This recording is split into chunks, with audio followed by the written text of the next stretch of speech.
આ પશુ હત્યા એ માનવ હત્યામાં જશે। આ ભારત માતાની હત્યા તરફ પશુ હત્યા જઈ રહી છે। પશુ હત્યા દ્વારા પર્યાવરણ ખલાસ થઈ જવાનું। જલ, જમીન, જંગલ, જનાવર આ ચાર ઉપર અમારો દેશ જીવે છે। પાણી બંધાઈ ગયું, સરકારે કબજો પાણીનો કરી લીધો। કેટલી કરુણા છે, સહન થતું નથી આ બધું। ફર્ટિલાઇઝર દ્વારા આખા હિન્દુસ્તાનની જમીન બાળી નાખી। ખેડૂતોનું નિકંદન નીકળી ગયું જમીન બળી જવાથી। એમની જમીન એ જ એમનું જીવન હતું। આ ફર્ટિલાઇઝર બળી ગયેલી જમીન ફરી નવ સાધ્ય કરવી હોય તો આ વિશ્વમાં એક જ ચીજ છે, એ ચીજનું નામ છે ગોબર। બધે નાખવામાં આવે તો જમીન નવ સાધ્ય થઈ જાય। આપણે બધા નક્કી કરીએ, જળ બચાવો, જમીન બચાવો, જંગલ બચાવો।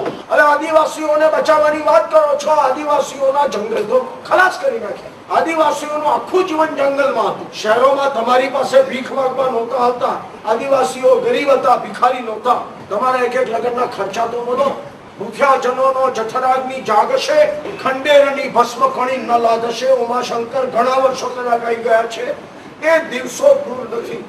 આ અંગ્રેજોએ ભારતી કે ગોવંશ એના પર આ ભારત જીવે છે। 3 અબજ ગાયો 1857 થી 1905 સુધીના 45 વર્ષમાં કાપી નાખી।